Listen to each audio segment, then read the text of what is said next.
ನಾವು ಮುಂದೆ ಮಾಡಿದ್ದೆವು. ಒಂದು ಉಡುಪಿ ಮತ್ತು ಮಂಗಳೂರು ಬೇರೆ ಬೇರೆ ಜಿಲ್ಲೆಯಲ್ಲಿ ಒಂದು ಪೊಲೀಸ್ ಇಲಾಖೆಯಿಂದ ಒಂದು ಮೀಡಿಯಾ ಅಂತ ಒಂದು ಇದನ್ನು ಪಾಸ್ ಕೊಟ್ಟಿದ್ದಾರೆ.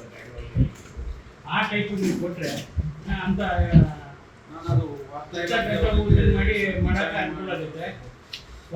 ಸರ್, ಇಲ್ಲಿ ಕೆಲವು ಜನ ಸರ್ಕಾರಿ ನೌಕರದವರು ಪ್ರೆಸ್ ಅಂತ ಹಾಕೊಂತಾರೆ, ಕೆಲವು ಜನ ಯಾವುದೋ ಸಂದರ್ಭದ್ದು ಹಾಕೊಂತಾರೆ. ಸ್ವಲ್ಪ ನಾನು ವೆರಿಫೈ ಮಾಡ್ತೀನಿ. ಮತ್ತು ಇದು ನಮ್ಮ ಇದು ಕೇಸಲ್ಲಿ ಯಾವುದು ಬೇವೂರು ಕೇಸಲ್ಲಿ ಅದ್ರ ಜೊತೆ ಮತ್ತೆ 4 ಕೇಸ್ಗಳು ಬೇಕಿಸಿದೆ. ಅದು ಇದರಲ್ಲಿದೆ ಪ್ರೆಸ್ ನೋಟಲ್ಲಿ, ನಾನು ಹೇಳಿಲ್ಲ ಪ್ರೆಸ್ ಬ್ರೀಫಿಂಗ್.